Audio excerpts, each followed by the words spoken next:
Yeah,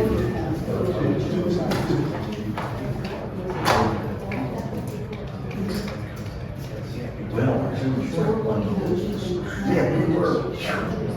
I did some myself, so you got me in this lower too. We had some last night, I did some today. Is there an easier way to do it?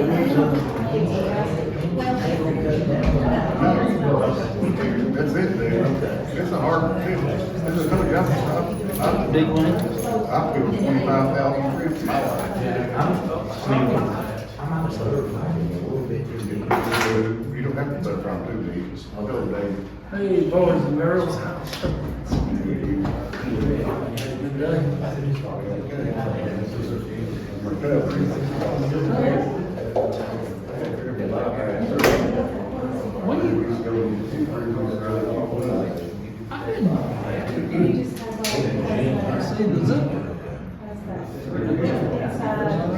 Oh, I don't see you. You look like you're not around. You look great. I went in for a heart cath, and, you have to see walking, so when I came out, they said, well, you've got 90% walking to the front. We go tomorrow, the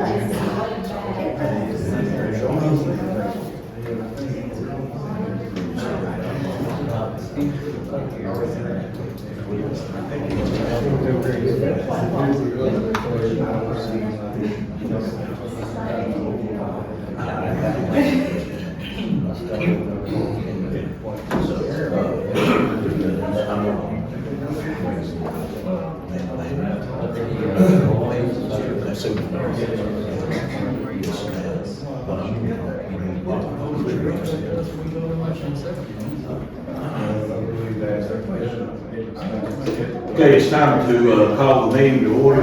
If you would, please stand for prayer and pledge allegiance.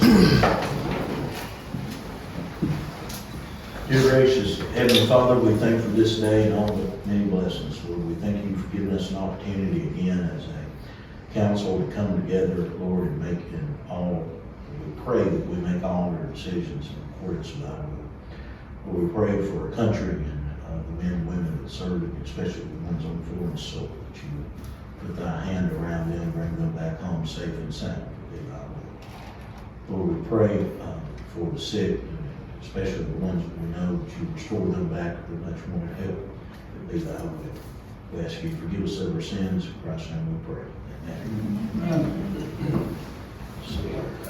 Chief Ray Smith, you lead some pledge allegiance, please. I pledge allegiance to the flag of the United States of America and to the republic for which it stands, one nation, under God, indivisible, with liberty and justice for all.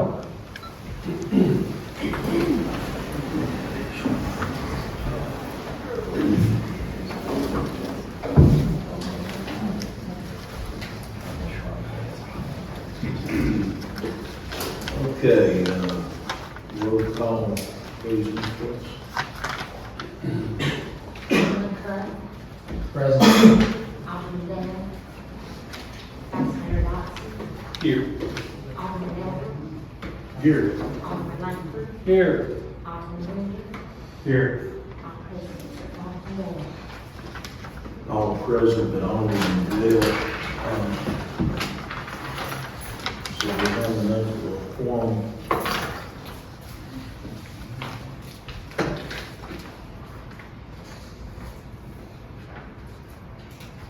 Need a motion to approve the minutes from last month's meeting. I'll make a motion. Motion made by Alderman Bill I'll Leonard. Second by Alderman Bruce Elder. Any discussion? All for the motion, let it know by saying aye. Aye. All opposed, like sign. Motion passed. Additions or deletions to the agenda. I'd like to add one, the fire department has asked to speak, we're gonna add them to, one gentleman asked me to speak, and I'm adding him to number 5. That's okay. So, I'd also like to discuss about the pay scale. that's in number 5. Oh, okay. Oh, I'm sorry. Yeah, so. I agree. We have motion and a second. Yep. Motion second. Motion by Alderman David Langford, second by Alderman John Clough. Any discussion? All for the motion, let know by saying aye. Aye. All opposed, like sign, motion passed.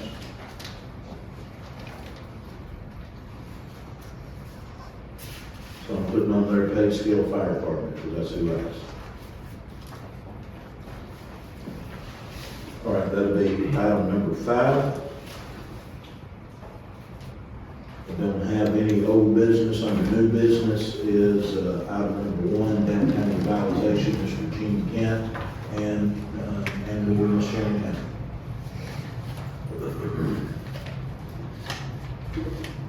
Good evening. A couple meetings ago, I talked with y'all about some grants that we had received at the chamber.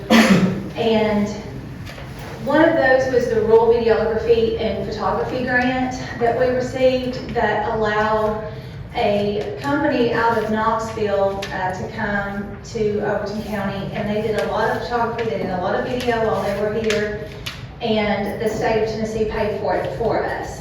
And all of the rural communities in Tennessee were eligible for this grant, and they are doing them all in shifts. And we did finally get ours done. Got the final video back a few days ago. I have shared it with my board of directors, and tonight I want to share it with y'all. This has not been released to the public yet. We wanted to make sure the leaders of the community were able to see this video first. So I'm going to show that to you in just a moment. Also, we were able to purchase a destination spotlight for Livingston and Overton County on the Tennessee Vacation website. And once we show the video, I will take you to that website as well, so you can see the advertisement highlighting Livingston and Overton County and show you how to get there, so you can see it and share it on your own. And pray that this works.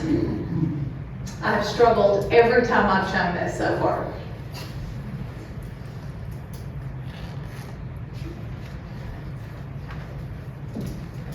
Go for it, please. All right, here we go. Wander And from put your mind down to the bottom. hallway across the famous Cumberland Plateau to find the best of small town charm, fueled by friendly faces, creative energy, and the love of the outdoors. Take a wild ride or a slow paddle. Explore history. Indulge your sweet tooth. And discover delicious flavor notes. Play hard. Splash around. Hear the music we're famous for. And be part of the story in this place we call home. Taste fabulous flavors. Get in touch with nature and learn how things are made. Come face to face with the unforgettable and spend the weekend making memories. Remember what's important. Find harmony with the ones you love. Get away from the noise and into the feeling that life comes alive here in Overton County and Livingston, Tennessee.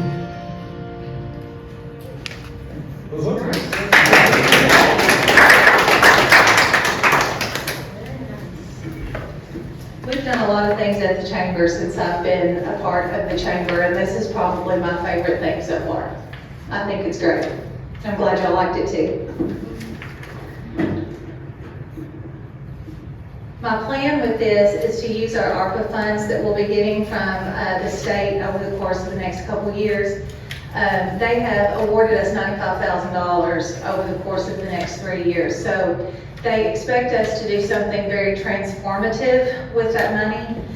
So I'm not really 100% sure where this will end up yet, but I do feel like using a little bit of that money and putting this out there for others in the region, state, and even in the southeast area to see would probably be a good option. Okay, I'm gonna go to the Tennessee Vacation website now. Bear with me.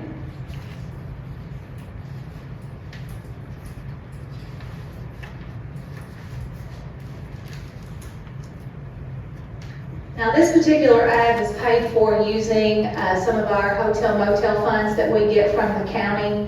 This was money that we received from them during the 2022-2023 fiscal year.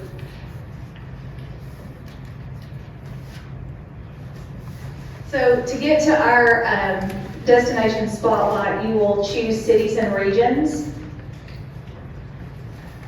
You will choose Middle Tennessee. And then if you'll see down there at the bottom, it says live your best life in Livingston, Overton County.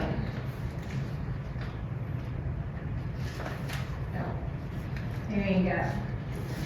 Now, we provided all of the videos, all of the photos were photos that were given to us through that grant that I just spoke about.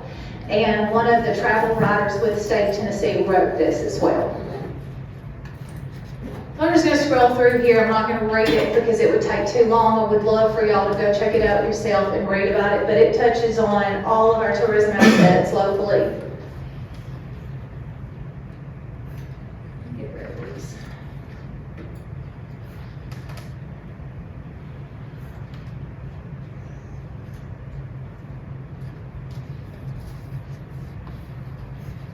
Talks about 1806, Central Park, Live in Livingston, Standing Stone, Del Hollow Lake, Waterloo Falls, Cub Mountain ATV Park, Muddy Pond, Holly Ridge Winery, the Wine Trail, Livingston Lost, the Gill House, South Church Studios, Steel Coop, Wayne's Grill, and then it talks about our mural trail. And that's it. Now, when you get to the bottom of the page, you can see all of the other partner pages for Livingston that Livingston has as well. So there's lots of really cool stuff here. So we are definitely proud of this.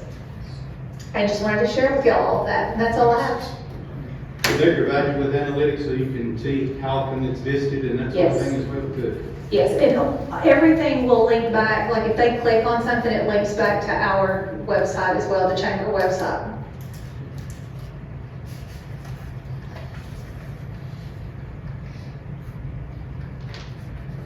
Okay.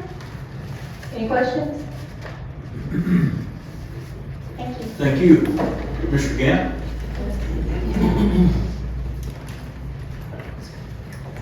All right, I've given y'all a copy of the report from our engineering consultant, Ray Evans, who's not here tonight. But I'll kind of hit the highlights of that if I could. The multimodal access grant, the sidewalk grant, the final right-of-way documents were reviewed by TDOT in Chattanooga. And Mr. Evans is meeting with TDOT Region 2 Thursday, August 8th in Chattanooga to push the road certification forward. And he said that is the final step for a notice to proceed with construction on that. The Transportation Alternatives Grant Program, the courthouse grant, consultants and their electrical sub-consultants and the staff at UCMC and the City of Livingston met last week to review concerns and issues. As a result of that meeting, it was determined the existing fountain needs to be renovated in place rather than slightly located. And Mayor Hayes, you may have some extra on that. I'm not sure. He had a note here that you may expound on that. There was an increase in cost of materials since the project inception, and the project is a bit over budget, so we're working with the consultants to determine viable modifications to the project without diminishing the project's objectives. The Appalachian Regional Commission, the South Church Street grant, UCMC has advised us that the transformers involved will not be available until mid-December. So as a result, we've delayed the start of that construction to January 2024. That's when those will be available. We didn't want to start it and then just stop and wait for vaults. The Transportation Alternatives Program, the grant, Cedar, and Little Streets, city submitted all the contract documents to TDOT, and we're waiting on concurrence and contract execution with that one. The TVA Invest Prep grant, we were not successful in our application. However, TVA and its consultant encouraged us to apply for a T and ECD site development grant, and they had participated in a webinar related to that grant last week.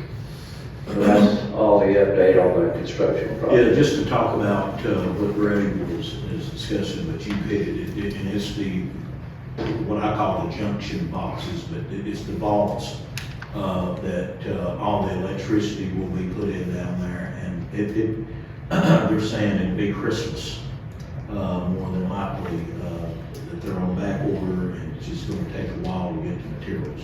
And, as we all know, the cost of the material has went up since we have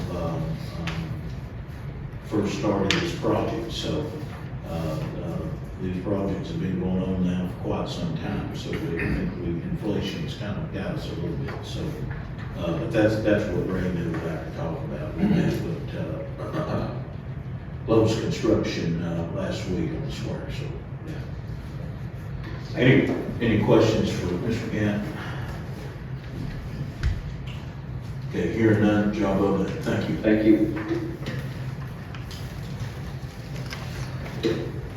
Okay, item number 2, we have with us Mr. Jason Duke, our airport chairman, and Mr. Josh Aberson from Barb's Design, our engineers. Hi there, Council. My name is Josh Aberson. I'm with Barge Design Solutions. And I'm here with you today to request that the city, not necessarily, well, to basically establish a deadline to conclude good faith negotiations with property owners adjacent to the airport. I don't have a specific date in mind, but basically we're at a point to where we need to establish a deadline at which the conversations need to be finished. The airport is required by federal regulations to resolve a safety issue associated with current fence location. The underlying issues with it is it penetrates one of what we call our navigable services, basically makes it a hazard to public safety with airport use, and to not resolve the issue basically can jeopardize future funds as well as the operation of the airport. So the solution that was presented was a strip of undeveloped land adjacent to the airport to relocate the fence and to establish what we call a wildlife barrier.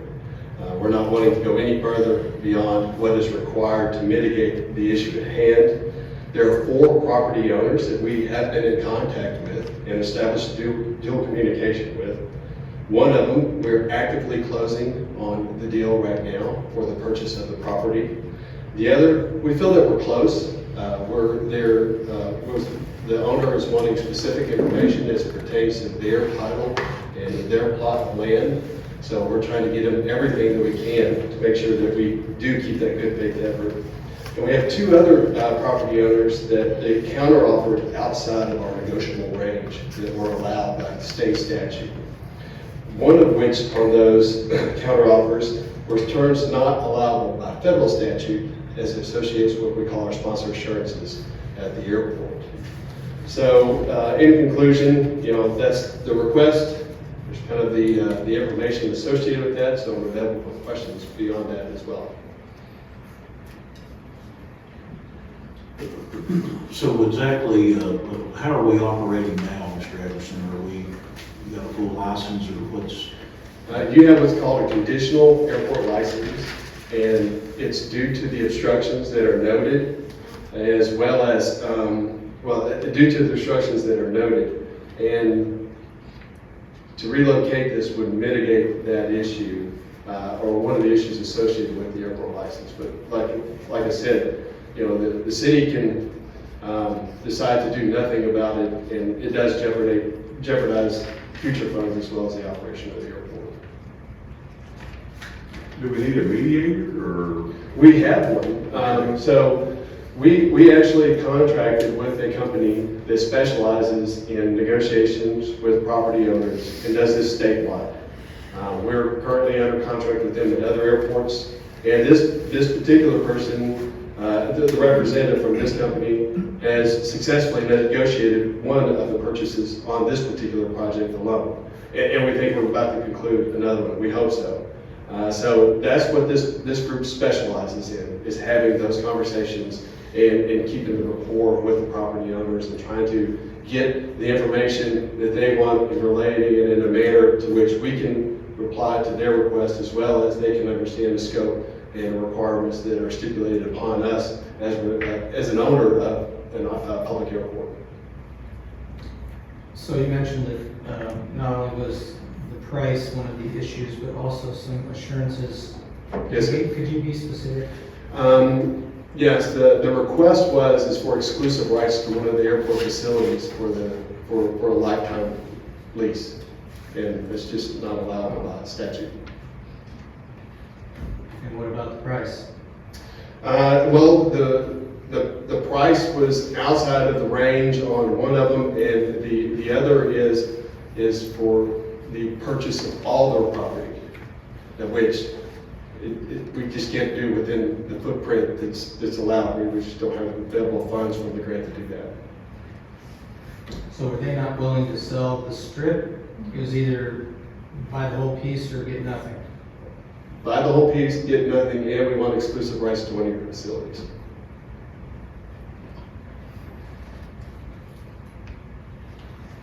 Was there any interest at all in just the piece of property that we need for a higher price than what you were allowed to negotiate? So what we did is we presented basically the appraised value and presented it to them and received the counter offers. And what we're going to do is that honestly, we have not replied yet. We want to reply with, we are not allowed to do that. And at the same time, we're just now getting to this point with this property owner, and it's an extended time. So we would like to establish, we're going to reply, and we're going to give them ample time to come back with a counter offer if they so choose. But basically, so that we can conclude this portion of the project. Because not only is it the long-term effects, we're pushing every other planned project down the line, and expense continues to go up associated with those as well. Thank you. Yes, sir. And you say this will affect whether or not we might get future grants. It does, and this year specifically, the Tennessee Department of Aeronautics has started establishing grading scale because the grants associated with the airport statewide are getting more competitive. So they're going to ask you, do you have a conditional license or not? Do you have any outstanding projects or not? Do you have any active grants that need to be closed or not? These are all weighing factors on future development projects as we receive these grants. And those grants come anywhere from 90 to 95% of the match for there. So it's a dime and nickels on the dollar when we get money back from them. Yeah, I would say since, and Jason, you presented many times before I was called, and all of these monies that we've got in grants, so we need to get this done. Yeah, Absolutely. millions. We've got millions of grants from the federal and state money. So exactly, are you needing permission from us to move forward, or Mr. Well, Anderson, what do I you think need? it was more, we'll have to leave it to your Terry if it's an official action, but basically, we would like, in conjunction with the city, to propose a deadline at which, if it's acceptable to the mayor to go ahead and say, yeah, that looks like that's a reasonable time to conclude, well, we're still continuing to call our good faith efforts. And we'll continue to all the way to the end. Our goal is to wrap this up without any future proceedings. Yeah, and in the event that you don't come across a negotiable deal, then we have some action to take, is that correct? Well, yes, sir, it's the city's decision whether or not they want to pursue eminent domain or, like I said, once again, you could do nothing. I don't want to say your only choice is that, but your other choice is to do nothing, and then we'll have to figure out what we're going to do past that point. But, all of our efforts and with the specialists that we have as part of our team, this is what they do. This is what they do for airports, really across the South. And this is for commercial airports as well as, airports in our backyard like it is here today, and our other clients as well. Would you think a reasonable time is 30 days, 60 days, a year in? Let me get back with the negotiator. Okay, maybe I probably should have come with that date on there, but let me get back with the negotiator as per specialty on there and say, yeah, this is pretty much a good reasonable time to conclude, because we've been in these talks for 8 months now. So, it's the, what is it? I'm trying to remember it's okay. Basically, the task will expand to the time provided on there. So, Have the landowners said no, or have they named a price? we have not. None of them has said no. Okay. And like one is in active closing, the other we think we can close, and the other two countered with just out of our range. Did we, I know we based this on the appraisal, right, Chris?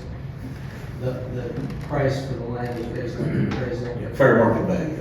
And was it just like, that's it, fair market value, nothing else? There is a negotiable range, Okay. and we actually, on the one that we're closing, we're able to work within that negotiable range. So we have been able to go into the coffers of the negotiable range on one of the closures, on the active closure we have right now. And the people that are negotiating for them obviously are aware that eminent domain is a possibility. We would make that clear in our counteroffer letter, or that, our response to their counteroffer. That would be part of, and we'll work with the city attorney, and we'll make that clear as part of that discussion. No surprises.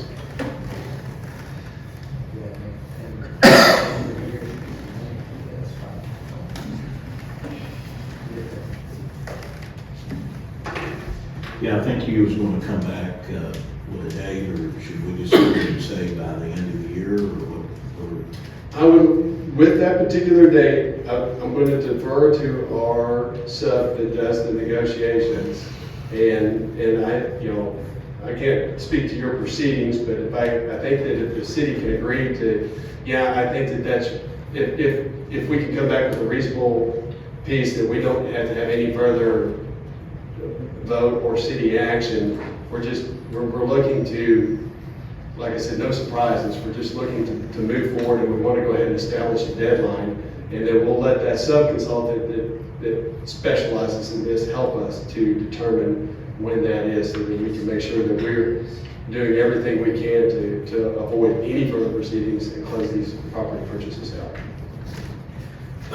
Can you come back next month and give us an update? Yeah, I'll give it a shot. I'll be happy to do it. If there is an update, if there's not an update. Yeah, I will. And I'm going to be here next week already for something else, and then we're going to be kicking off a project. So let me get back to you on that. Sure. But as updates come up, or as we're able to close, I'll be happy to present and give updates on that. Sure. Thank you. Any questions from our engineer? Could we authorize you, if he gets back to you with a date from the subcontractor person first, as long as that date is prior to year end, to allow you to accept it, or do we need to wait till the next meeting? No, I think you can give me the authority to do it. I'd like to make that motion. I think that's a reasonable time period. All right, motion by Alderman, or Vice Mayor Ken Dodson to allow our negotiator to come back with a date to me, and then we'll use that as a letter that will be sent out to the property owners. Is there a second? I'll second. Second by Alderman Bruce Elder. Any discussion? By year's end. My year's end. As long as that date is. Yeah, now, for the discussion part, I don't think he said years in, he said he was gonna leave that up. to I think that's negotiate. quite reasonable. But I think that is reasonable. Yeah. Right. So, any more discussion? All for the motion, let it know by saying aye. All opposed, like sign. Motion passed. Thank you, Mr. Anderson. Thank you for your time. Yes, sir. Do you need to speak with our attorney before you leave, or do you? No, we've been in communication, so Okay. we'll continue to keep that dialogue. Keep it short, it's expensive.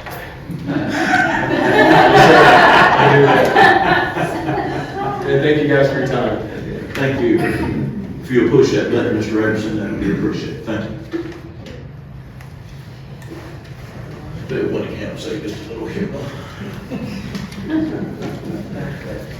Item number 3A, camera policy, Chief Ray Smith.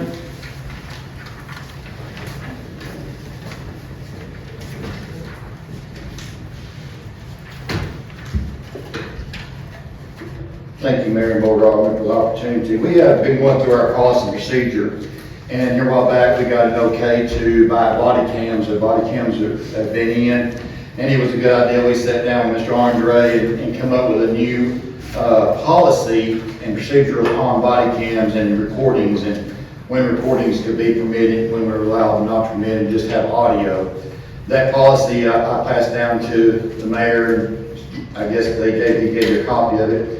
What we're asking for now is to make it a policy of the police department by a vote and get an okay from the board to apply that into our policy of the Livingston Police Department and answer any questions that you have at the time about it. So I'll entertain a motion, and then we'll have discussion on the camera policy that is in your packet.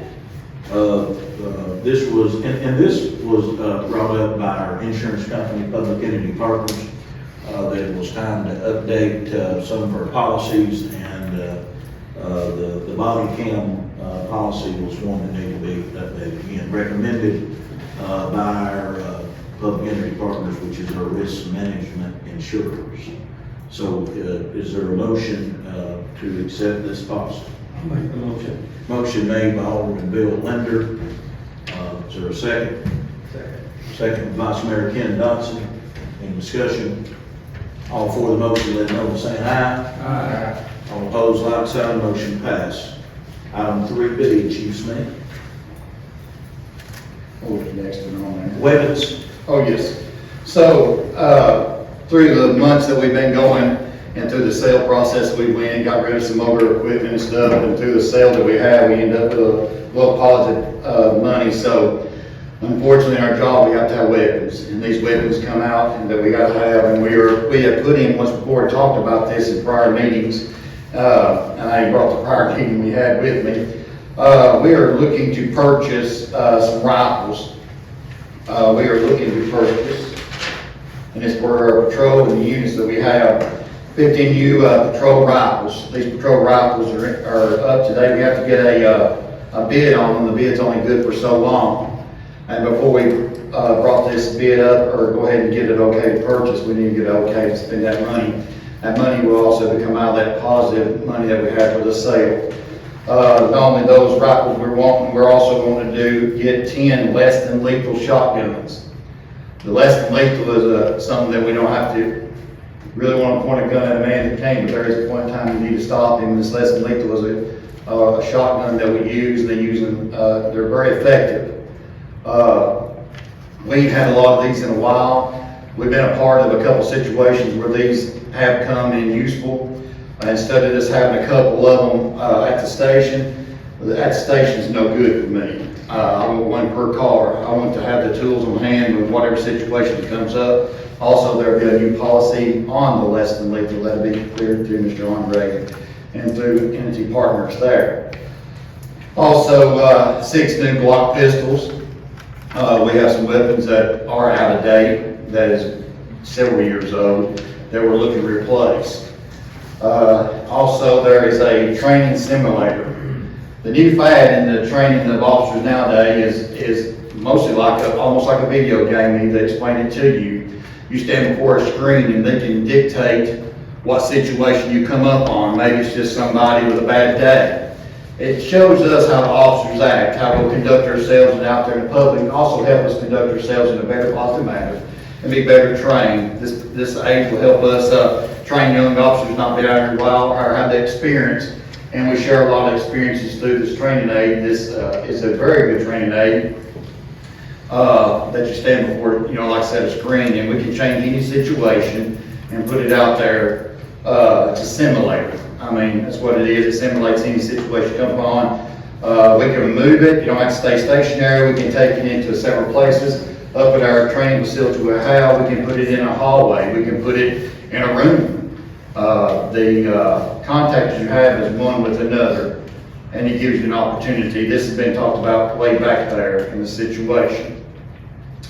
The next thing that we kind of talked about a little bit, we're looking also, probably have to do some uniforms somewhere in that matter. This is something we discussed way on back that we talked about a little bit, but it's been a little while, refreshing memory. The next thing is our body armor. We have been looking at our body armor that we have, and there's an expiration date on it.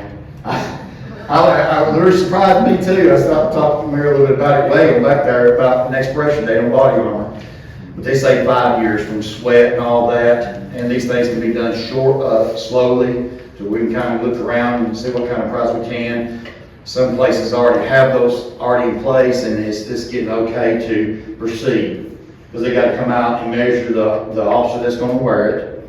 We do pass down a vest to every officer that comes in there, because it's in the policy procedure they have to wear a vest when they're wearing the blue. And those that don't wear the blue has to have a vest with them to be able to reach and grab and go if it need be in their vehicle.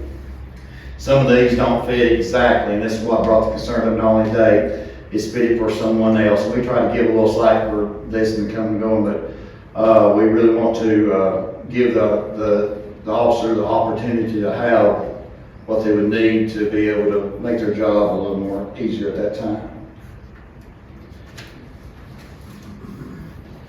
So what I'm asking, I guess, is an approval to go, hey, I got a round number there if you want that number, still from the last numbers that we had. And that number, and some of this could change. These have been a few days that we've had these prices, so they could change. So I don't want to tell you anything wrong and come back and have to ask for more.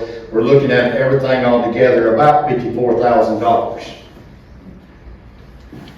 If my math is correct and we're kind of understanding, and that little, we got about $90,000 left of the money that we raised in selling and all, but we thought we really need to bring this back to the board and let y'all know because the process could change. Yeah, I just want to encourage that. Right, and thank you, Chief. And so we, just to kind of let you know what it was, we advertised this for bid, and it should be in your packets.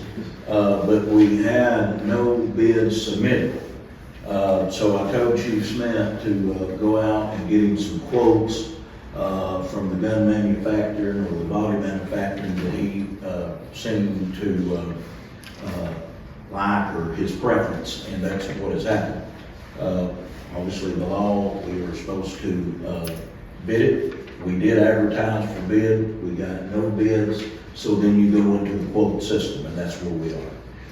As Chief Smith said, the money that this will be coming from is from the surplus sale that we have had not only at the public auction, but on good deals.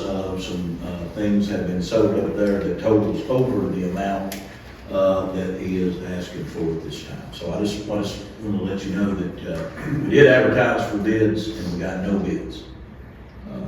Chief, did this include your body armor? Because what I've got in my agenda is just talking about 12 shotguns, 15 times 2 rifles, and 4 pistols. Yeah. 4 blocks. The body warranty is a changed thing. They would not give me anything until I said, yes, the board says I can order it, and then they'll give me a price. But we put it out for bid, and also would say anything until you kind of get the blessing that the money's going to be spent there, because once they cut it, I mean, it's pretty well done. So your estimate is $55,000 for Yes. all of that? Okay. I move the allow him to go ahead with this purchase. Motion by Alderman John Clough, not to exceed $55,000 Correct. Is that correct? Not to exceed $55,000 on the equipment that Chief Smith just talked about. And I have a second. Second. Okay. Second by Alderman Bill Linder. Any discussion? Roll call, Alderman, please. Alderman Langford. Yes. Alderman Elder. Yes. Vice Mayor Dotson. Yes. Alderman Moon. Yes. Alderman Clark. Yes. Motion passed, unanimous vote. So we're going to move on to 3C. Chief Ray Smith talked about cost of fines, safety school, and accident report. Chief Smith. Mayor has been, researched and looked out, it seems like a lot of times, and this is, nobody likes to hear things going up, but it has. I hate to use that word so much, people get tired after a while, but for a while, it seems like the city of Livingston is paying for other people's problems. We write a ticket and we hand it out to them, or we work an accident report, or whatever the need may be. The charge was so little, and then the city was just picking it up. And I got to looking everywhere else about what's going on with a lot of other places, our neighboring counties and all. Seemed like we was kind of behind. And I'm asking for you to allow the accident reports to be picked up like the State Department. We're on the state website also at $10. It is front back pages we have been for a long time. This cost, we really see the cost. The other day we were sitting there and there was 9 boxes of paper sitting in the office that just got delivered to us. We're down to 2 boxes. That's a lot of paper because it's a lot of reports like out there, and I feel like this would help gain back some of that cost and take it off the city. I mean, the accident, we don't mind work the wreck, that's our job. We don't mind write the report, but at some point in this, that it is picked up by the insurance company, and they don't, I told them it's going up, they said, we understand, because the cost is going on up. The next thing that I'm asking you to change on is the cost of the citation. Our citation is $158 and some change. Our neighboring counties and all that does the same job as us, and everybody goes out and works the same reports and all, there is about $200+. I'm asking for our fines to be moved from that to $200. It's still sitting there doing the same job, and the job has went up, and things take place, any kind of investigation takes place, any kind of prosecution takes place, or if we have to do anything extra in that. My third thing is changing safety school from just up to $100. It was $60. I'm asking to change safety school to $100 due back. I have an officer that's trained, and the material comes from the state of Tennessee for us to put on our own safety school. We have more control of that. A lot of folks, some like the website and some don't. They want to come to a spot, get the full service, and just finish off their time, pay their safety school, and move on. It seems like it even helped the situation we have, but sometimes it may take 4 or 5 days before we get these diplomas. People get upset because they got to come back to our court system. So we're trying to go ahead and eliminate some of that, and also recoup some of the money and costs that's put to the city.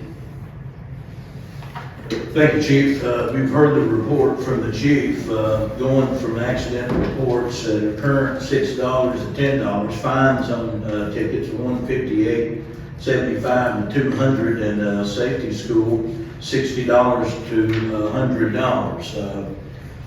Before we have any discussion, I need a motion and second, and we can have discussion. Motion to approve. Motion made by Vice Mayor Ken Dodson. Is there a second? Second. Second by Alderman Bill Linder.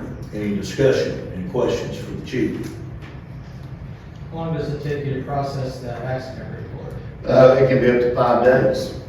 I mean, Can you push it down, please? how many minutes or hours does that involve? Does it involve It- copying it and sending? or- No, you have to sit down at a computer and actually work the report itself.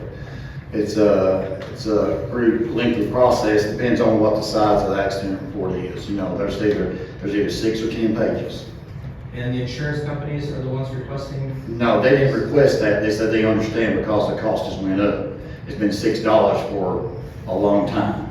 So I guess my question should be, who is paying that currently, that $6? It's either the insurance company or the person. the folks that's involved.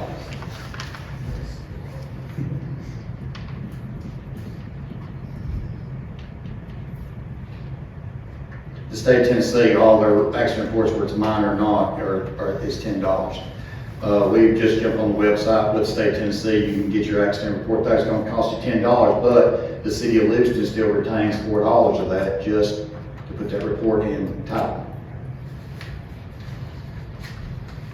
Any more discussion from the chief? The city don't do their safety school. Right. We used to. COVID come in. We came in during that time to find out what we do to still have services and still have the safety school, still be able to give that. At that time, we had to go online. That was the only way that we could go on to that. And there's a lot of folks with a big learning curve that took place because they had to learn to go and sit in a class, and class is 4 hours and online there. Anything was to disconnect it, you had to start all over again. We worked with a company to try to get the cost down so it wouldn't cost them a lot of headaches or problems, but it seems like it's getting to a point now where having more wants to be here in Livingston, do their school, and be a part of that. We used to do it, and then, of course, COVID came and changed a whole lot of the picture and the way that things done.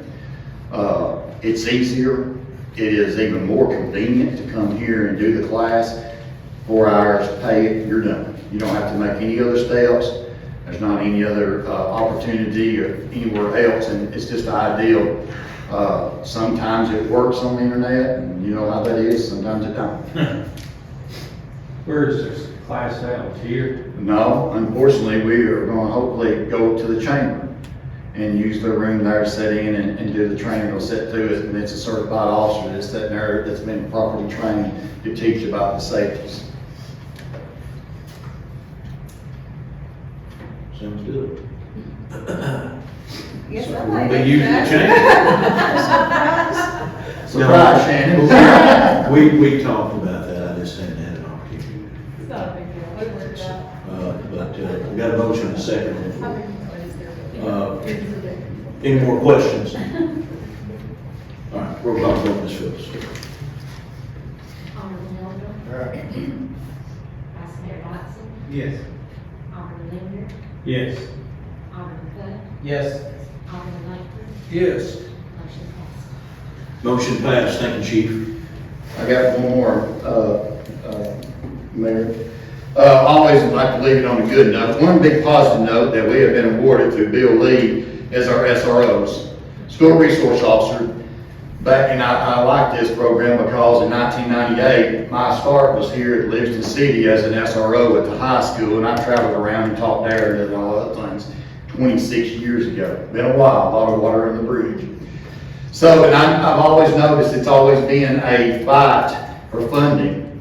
Everybody trying to get together to fund these in the world we live in today. Just the first day of school, not just right there, they had a problem down toward Memphis in the school system. So Bill Lee got to looking around in the national incident, got to looking around how he could help small towns and places that are having a hard time to get SROs funded. We applied for the funding and received $75,000 per school for 3 officers to be there full time at events. $225,000 is what is awarded. That takes $225,000 that you don't have to worry about in the budget to cover these men and these women that are over there protecting things that we believe is the most special thing in this world is our children. So with that due, the officers, their overtime, it'll cover up training, it will take care of any special training they would need, uniforms, weapons. If there's anything in the occurrence, if there's anything else need to be, file for it. They're out to help every small community or every school system to have an SRO actively in the school. And my heart's there with it because that's where I started at. We also have an officer that is certified in DARE that we're bringing back. The DARE program has changed up 26 years that'll go in and help teach young people a lot about the pressures of life. And it's a great program and we're going to get behind it and push it as hard as we can. But I thought by the $225,000 grant that we set down and wrote up, that'd be a good positive thing for the city. Congrats, that's a big deal. Yeah. 1 year funding or multi-year? This will be a multiple year. This is a constant, as long as we follow their process, as long as we give them every kind of entity to show them that we're using that for that means and that funds and be seen at school. and keep reporting to them that he has put this in his budget to continue as long as their budget can hold it up. He was very worrisome this year about the budget, thanks to the mayor. He said we'll get it one way or another, make it through there, but here we are today, not having to worry about it, that we've got the money to build these off the state of Tennessee. If you remember last year, we took we had to spend make some amendments to the budget that last year there was a grant for SROs that went away, expired. So we had to pick up the salaries for the police department and our school resource officers. So this is kind of giving us some money back that we've already paid. But the chief is right. The money that we had for the police department was already budgeted. So this is a major shot in the arm for SRO systems. So. Thank you. Thank you. Yes. Also, Chief Smith wanted me to talk to you just a little bit about the bid that we was going to get for the vehicle that was on the state bid. Well, it was on state bid, but it had another state. So in time, we will set that out for a public bid for the truck that we was talking about last time. Okay? Thank you. Yes, sir. Is that right, Greg? Did I say that right? Yes, sir, they would, you found that they have a state bid, but it's not in Tennessee, and they've got to be listed in Tennessee, and I took it for granted that it was. That's my fault. Not nobody, but the mayor caught that and said, hey, we need to really clear out so many I was able to get to and tell, hey, I might mislead you, don't want to do that, but we still have that money. That money can still be done that way, we just got to get a bid for that to get the truck and stuff for the fire department to have as a first responder vehicle. Thank you. Yes, sir. Okay, item number 4 is a bid on the pickleball court fencing. We did advertise for bid, open up the bid July 25th for Clods fencing in the price of $35,250. You can see under there it says material price good for 10 days. I think we're on day 8.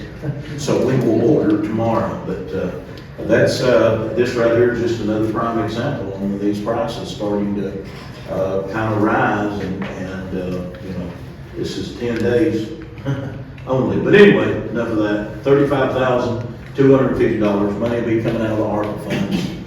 Like we said, we did the paving, and also the pickleball courts was in on that. So, Move we approve. motion made by Alderman John Clough. Is there a second? Second. Second by Alderman Bruce Elder. Any discussion? All for the motion, let it know by saying aye. Aye. All opposed, like sign, motion passed. Okay, item number 5 is the, I got Mr. Rodriguez, the fire department. Thanks, sir.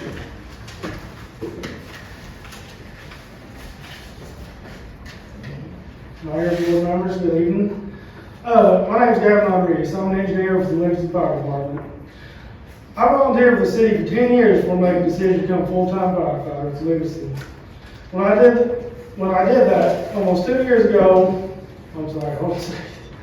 I volunteered for the city 10 years before making the decision to become a full-time firefighter with the city of Livingston.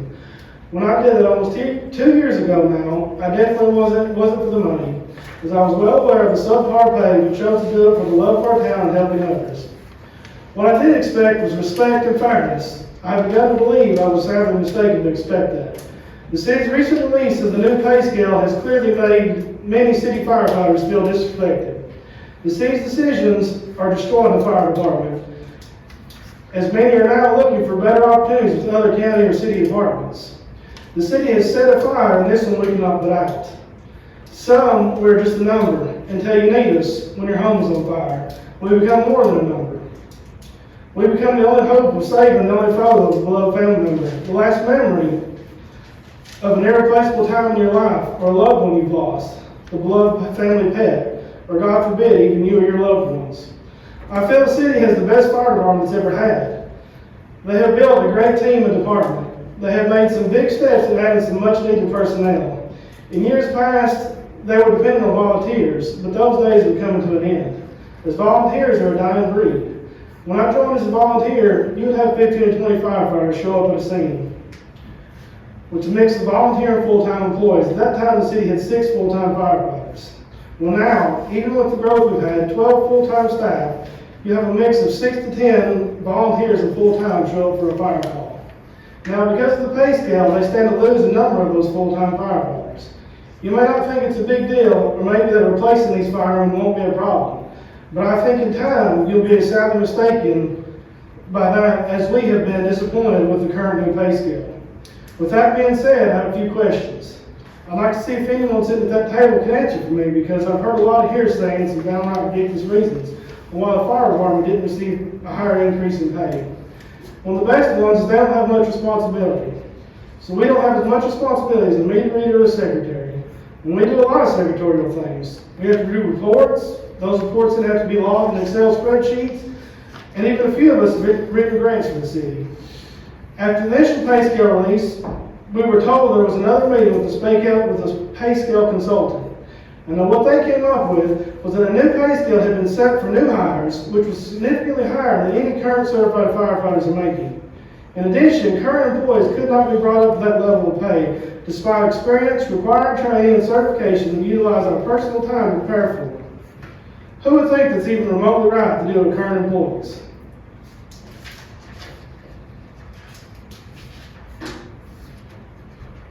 So with that, I would like to know, can anybody explain this to me? Yeah. Mrs. Bryant, can you come up, please, to the podium? Sure. Ms. Bryant is with HR Solutions. The City Council hired HR Solutions to do a pay scale for the city of Livingston, and so there has been some questions that we have talked about, and so just to go just a little bit deeper, we did find an error that took place in the fire department, and what happened was there was only, correct me if I'm wrong, 3 positions, I believe, only in the pay scale. One was fire chief, assistant chief, and firefighter. So what we have done now, and we changed that immediately when it was brought to our attention, and gave additional raises out to where they should have been, according to HR Solutions is pay scale. And she can talk more about that here in a minute. So now we have the fire chief, assistant chief, firefighter 1, firefighter 2, firefighter 3, and firefighter 4. And of course, each step, whatever step you are at, will bring you additional money. Positions. Yes, that's correct. So I think the question was, Ms. Bryant, if I understood Fireman Rodriguez right, is the new hires would make more money than current employees, and Well, can you talk about that? sure, I'll be happy to. So let me go back for just a minute and let me just kind of put some context to this, okay? So the way that we ended up with 3 positions in the fire department to begin with is because we used the current payroll system, we used the titles that were in the current payroll system, and we looked at every employee that was employed by the city of Livingston. And that was based on the payroll data that came out of the current system. And that system showed either a firefighter, it didn't designate 1, 2, or 3 or anything like that, a captain, and an assistant supervisor, okay? And so those were the ones that we went to the market and we used the job descriptions to compare them, so we were comparing apples to apples. So when we came back with the report, Mr. Dial came back to us and said, but I have some additional positions. And so we questioned that to say, okay, no, wait a minute, because these are the only ones we have out of the payroll system. And so that's when he informed us that he actually has a firefighter 2, a reserve engineer, an engineer, and I'm trying to think what the other one may have been. And so when we learned that information, we went and we pulled data for that, for those additional positions.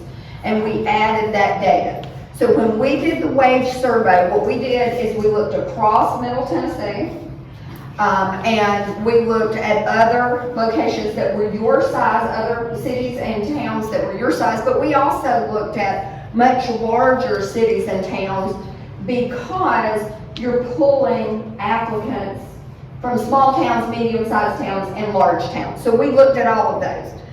And when I came back with the report, I took an average of what small towns, medium-sized towns, and large cities are paying across Middle Tennessee. And I used an average of all three of those for the wage survey. I did not just take small towns and use that one.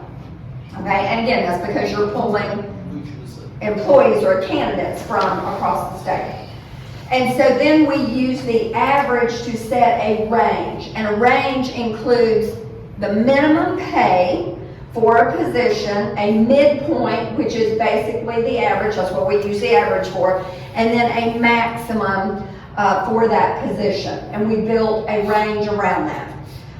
Then what we did was we put together what's called a step progression, which is similar to what you've always used. So for example, previously, if I look at what you had previously, let me see if I can locate this rather quickly. So in your fire department,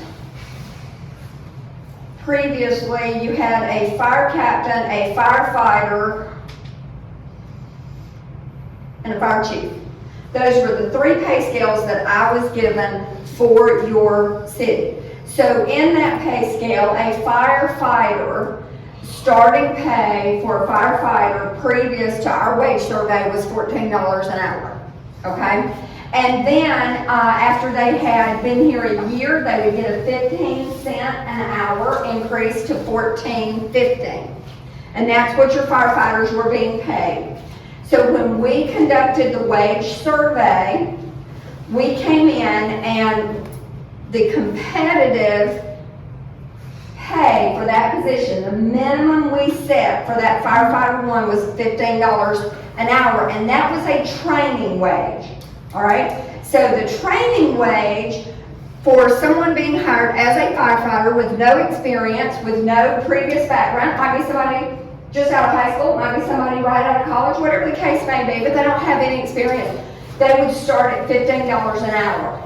And then when they completed their training, and their 90 days or whatever your introductory period is, they would go to $15.30 per hour, okay? So it's $1.30 an hour increase over what they were previously making. Then we also built in, so remember I said a few minutes ago, your current, or your, I guess prior pay grade, people got 15 cents per year pay increase up to 30 years. So if I were hired as a firefighter under your old plan, I started at $14 an hour, and after I had been here 30 years, I would make $18.56. Okay? Now, in the new wage survey, as I mentioned, we put in place a $15 minimum training wage, but a $15.30 minimum firefighter one pay. All right? And after 10 years, they would be at $19.11. All right? Now, Mayor Hayes asked me to run this out 30 years because your prior one was 30 years. So under the current one, and what we did is the average increase. Now I'll be honest with you, I can't speak to what's going to happen 10 years from now. I can't speak to what's going to happen 30 years. But right now, the average increase is averaging about 3 or 4 cents per year. And that's across just about all industries. So, yes. Cents or percent? Percent.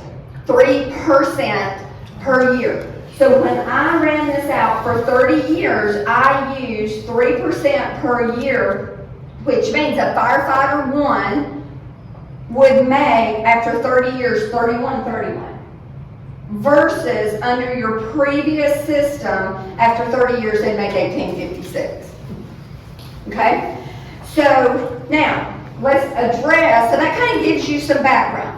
Now, what we did further, when Mr. Dial brought up that I have a firefighter too, and they have certifications, and we absolutely respect the job that you do. We absolutely respect all of you as first responders.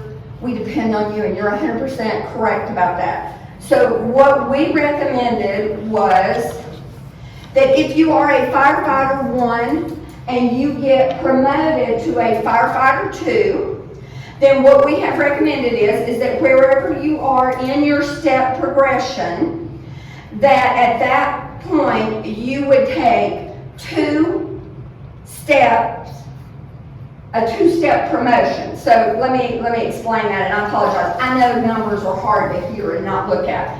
But let's just say I am a firefighter 1.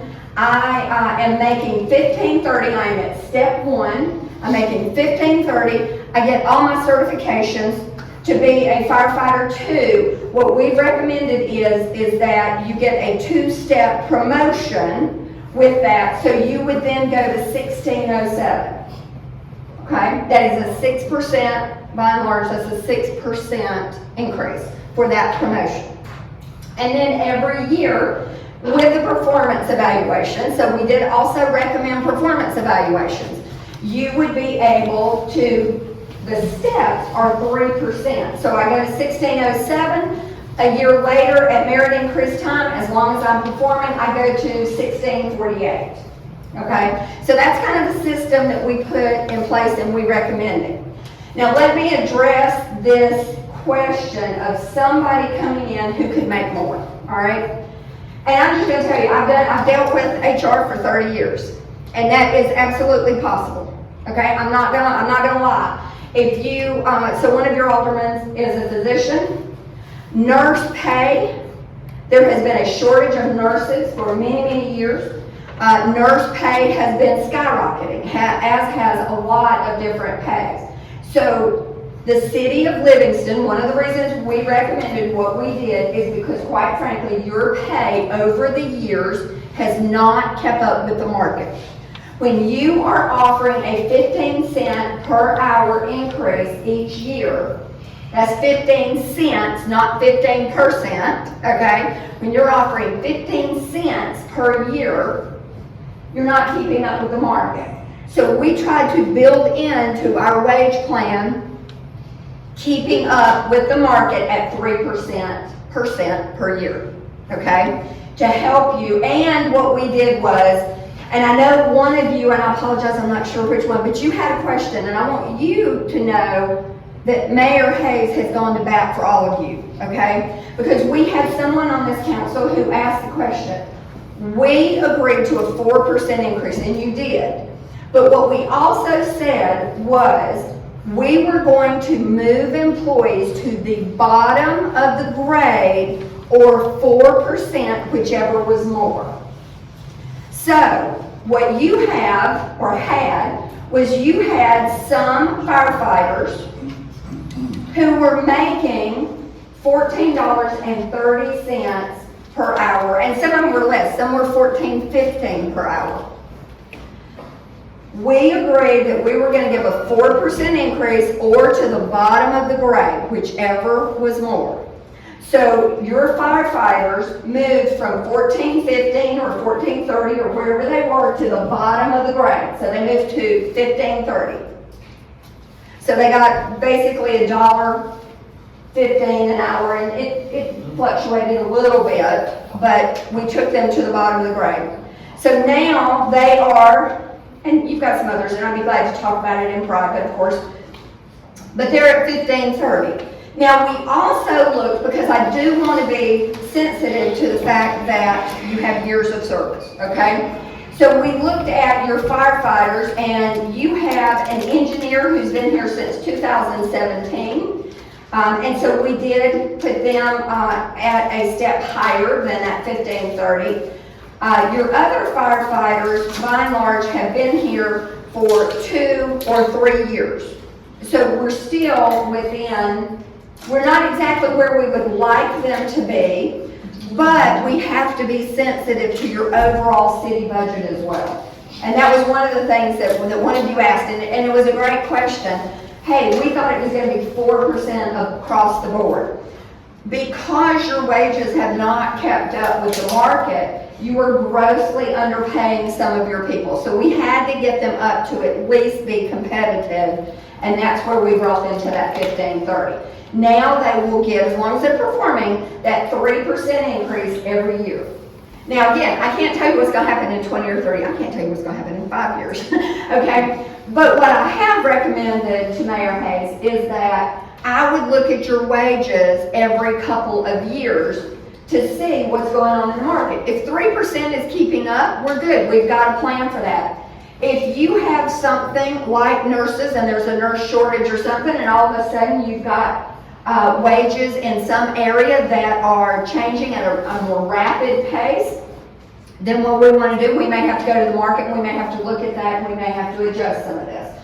So Mayor Hayes has an open mind to doing those types of things. So what we also built into this, because you've got to be able to recruit new people, and we understand that.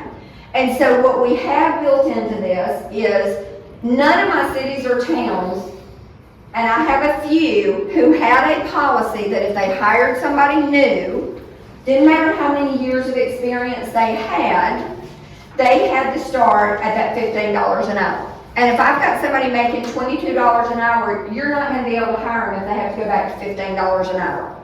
You're just not, okay? So what we have said is, and this does make it possible, it is called wage compression, which means your salaries are not keeping up with the market. And so it is entirely possible that somebody who came in, and I know this has been the concern, if you had somebody from another town or city, let's say you had somebody from Davidson County and they came in, they've got 5 years of service, and they are a firefighter too, all right, we would look at your internal, and by the way, you don't have a firefighter too that I'm aware of, now again, I'm going by the payroll stuff, okay, that has 5 years of service. I've got an engineer who has 6 years of service, but I don't have a firefighter too with 6 years or 5 years of service. But at 5 years of service, it is possible to bring in a firefighter too at $16.89.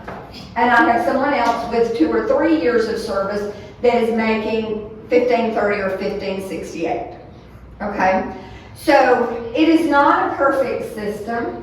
Our commitment is to try to continue to be aware of what is competitive in the market, to try to balance the needs of the city and your citizens and their budgets with your needs and those types of things.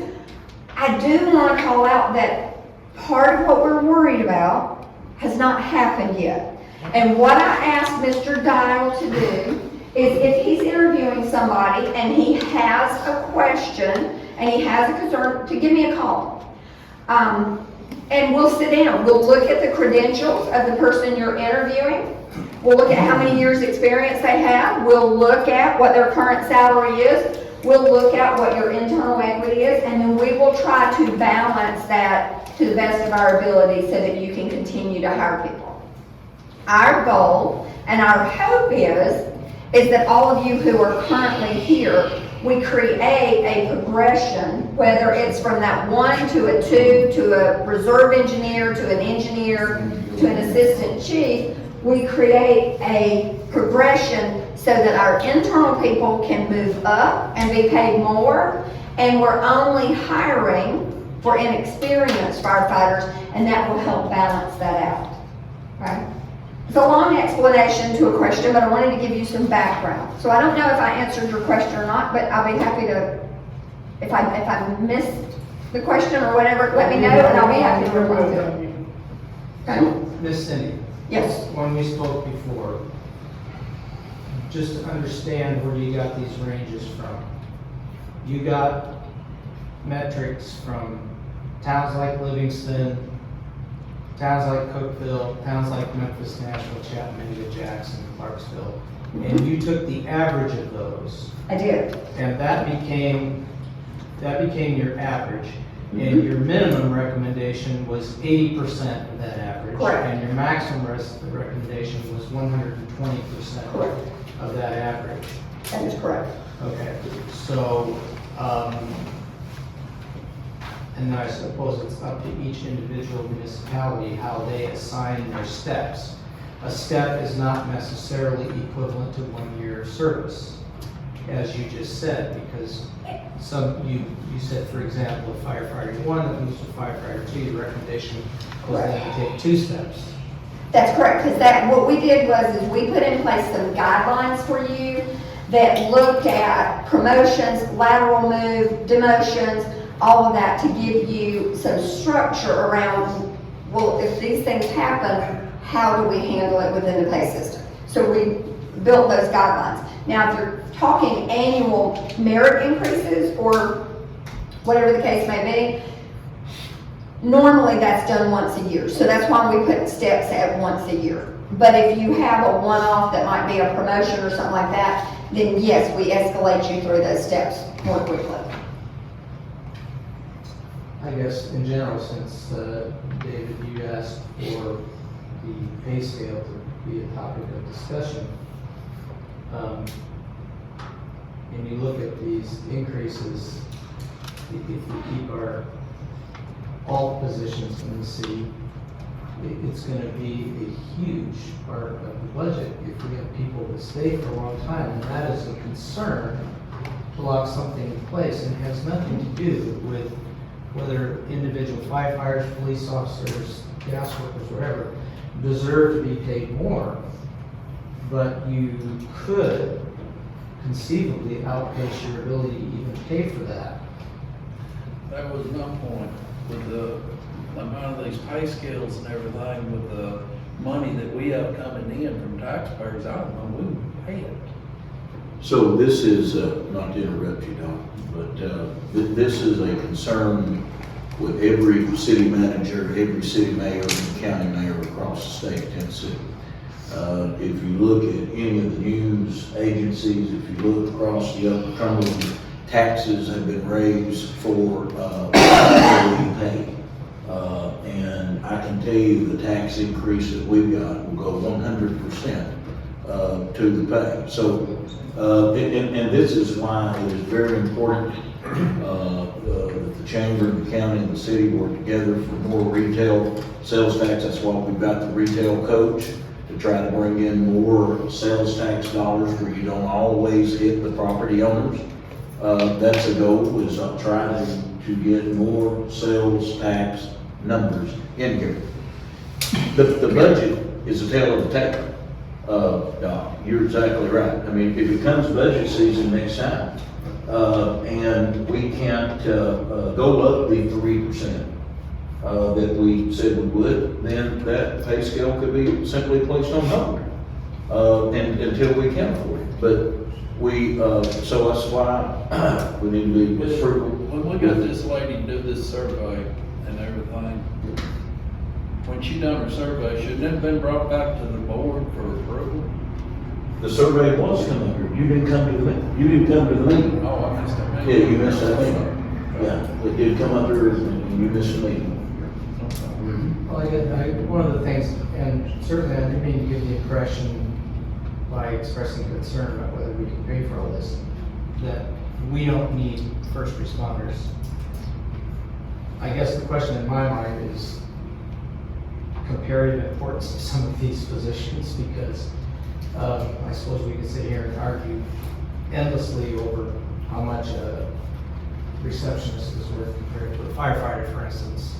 What's the difference between the police department and first responders? They're paid same years. What's the percentage?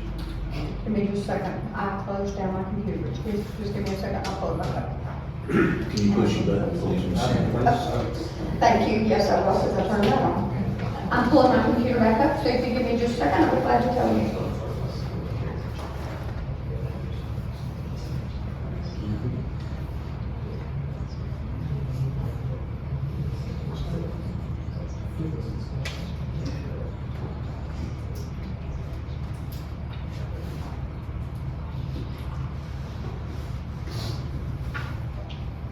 Is every department, can everyone add it to this pay scale? Yes. Yes, sir.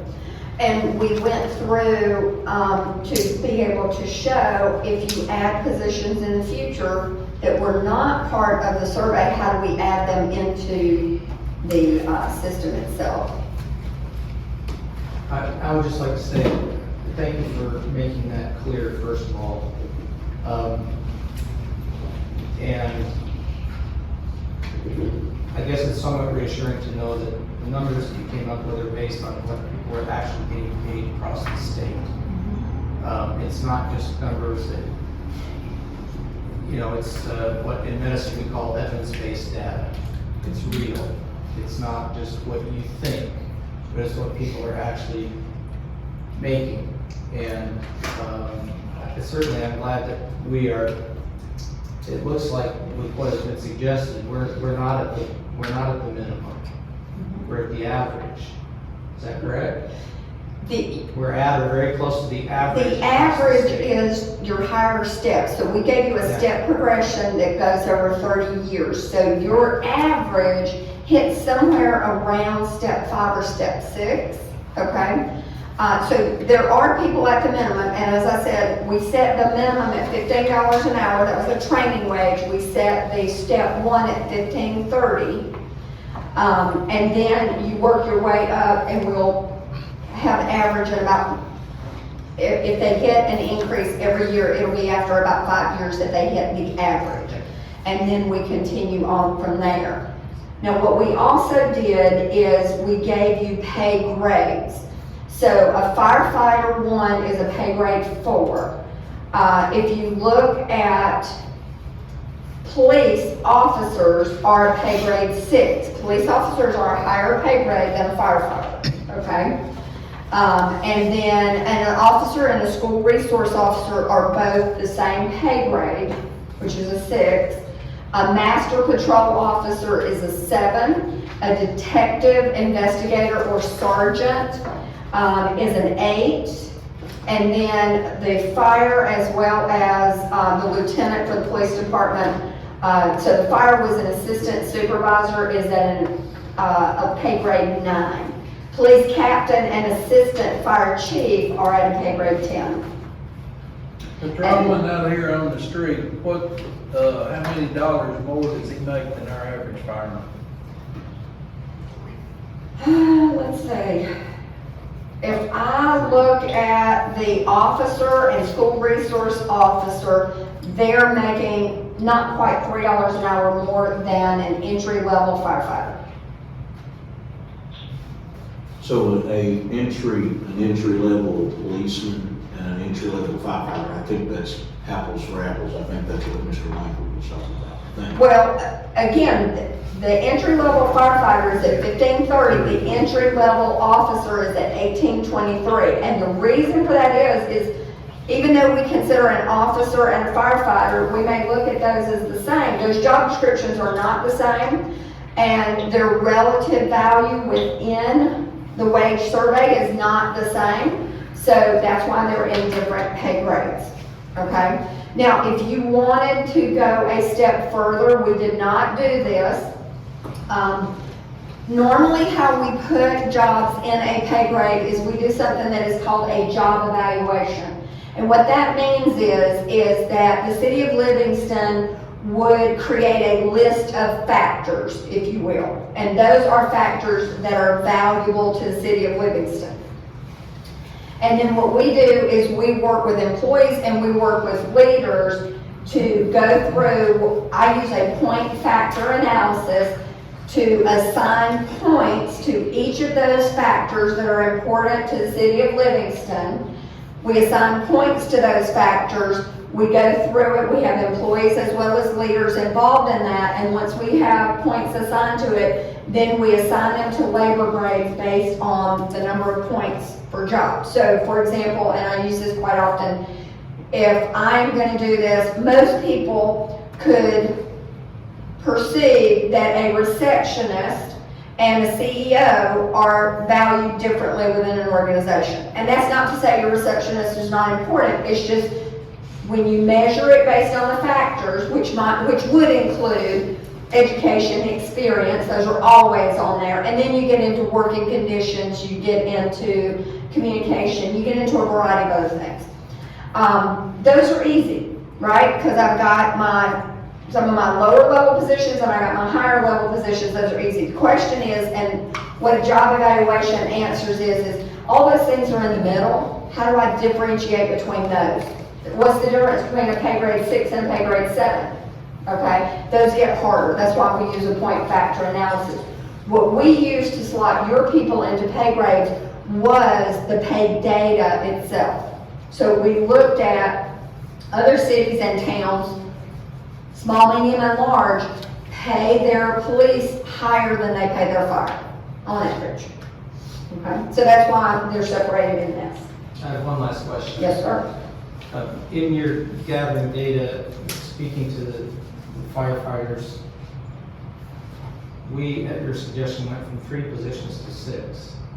Did you see that there are a lot more positions in larger municipalities than 6 positions, or do you not have that data?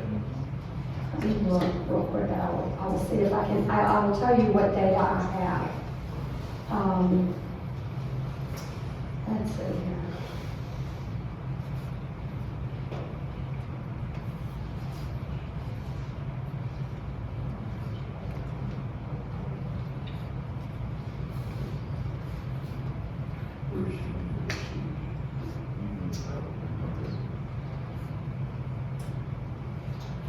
Okay, so when we look at public safety as a whole, there are a number of positions. So there are EMS positions, which some of your firefighters may do some of that, and we consider that because in talking with Mr. Dial, there are some duties that overlap there for your city. You don't necessarily have, quote, an EMT or an AEMT. And so we looked at some of those. So we looked at small, medium, and large. Then in emergency services or public safety, we have fire. So by and large, what are the most common are a fire chief, an assistant fire chief, you have both of those, a fire captain, a battalion shift commander, a fire marshal, a fire lieutenant, an engineer, a firefighter 2, which is a certified firefighter, a firefighter 1, who is a trainee or a certified firefighter 1, and a firefighter / paramedic. So those are the most common that we have. Yes. Okay, thank you. Yes, sir. Other questions? Yes, I'll just use the firefighters.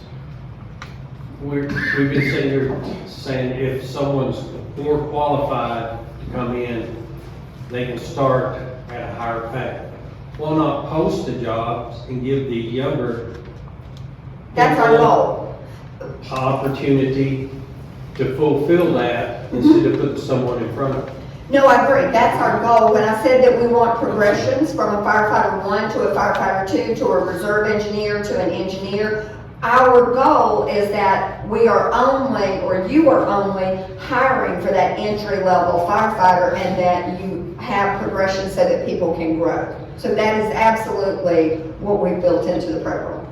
All I'm saying is we could have a firefighter 2. You have an opening for a firefighter 2. You already have firefighter 2. Now, if you've got a firefighter 1 who could be promoted to a 2, absolutely we could do that. But if you have a firefighter 2 that applies, that's moved into the area with 5 years or 10 years of experience, we want to be able to consider them as well. I understand that. In today's world, everything's just went crazy as far as labor. Listen to your radio. Everybody's surrounding counties from 10 to 30% increases or cents on their property. Your restaurants, look at your food. But I guess my biggest concern is bumping these people. If we come in here and do a budget, we set that budget, and then we hire 6 people at X amount of dollars, how are we going to meet that budget? And your budget would be a consideration in whether or not you're gonna hire somebody. So again, we're debating things that haven't happened yet. We're debating worst case scenario, and what I would tell you to do is give the system an opportunity to work. If you get to the point where you can't hire experience because your budget can't afford it, then create an internal training program, hire entry-level firefighters, grow your own firefighters, give them a chance to move up, and then hire entry-level and train them, because then you can afford that level. And I think that's what's currently being done right now, is a system like that. Any other questions for Ms. Brown? Sure. Thank you, Ms. Brown.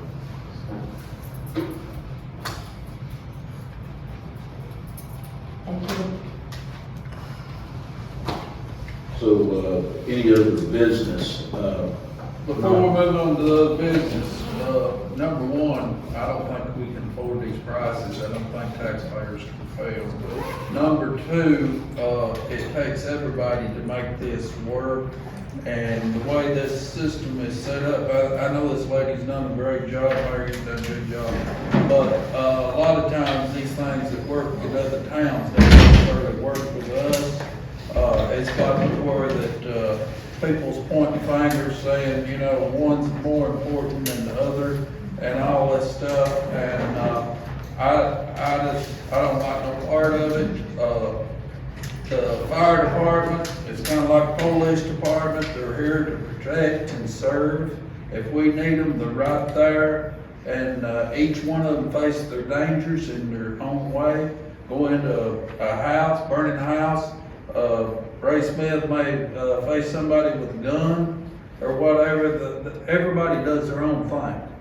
So I mean, these things that work in these other towns, I don't necessarily think that works with us. That's my comment. Thank you, Alderman Langford. Any other public comments? I think Ms. Cooper had a... Yeah, go ahead.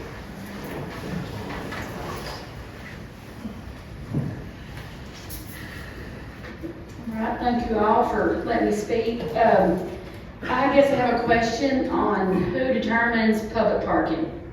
Who can do it, block public parking, and who cannot?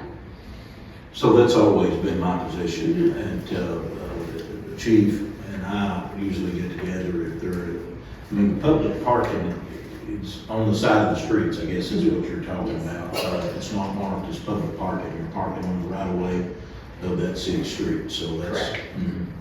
So that's, I guess, like I called you and Chief Smith about blocking in front of the Iron and Oak. That's right. For our event. That's right. I mean, And I gave you there's permission. public parking that's blocked all the time. I guess maybe I drove the short straw and kind of bad neighbor that wanted to report me for it. So who determines that? Who determines who can block parking and who cannot? It'll be me. Okay. I gave you permission. Okay, but Yeah. Ray, did we not have to, we had to move? We ended up with several complaints about public parking, not having the parking down there. And I went and spoke with Ms. Cooper about it. And Ms. Cooper said that we was gonna move them and try not to have an argument at all. But yes, we had several complaints about her blocking it. She has an event down there. We try to help every event, be cordial with their neighbor and all down there.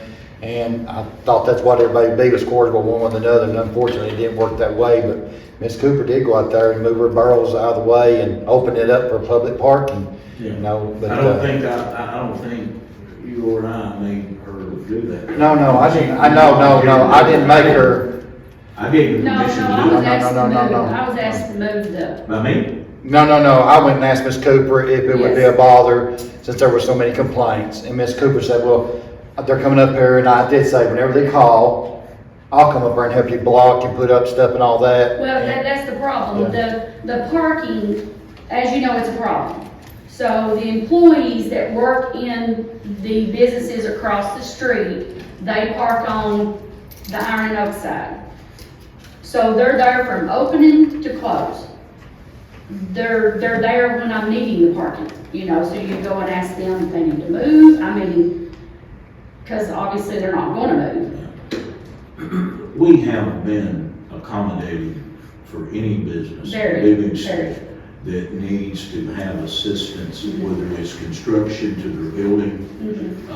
That's happened in a lot of cases, or if there's a particular event that comes that is gonna happen.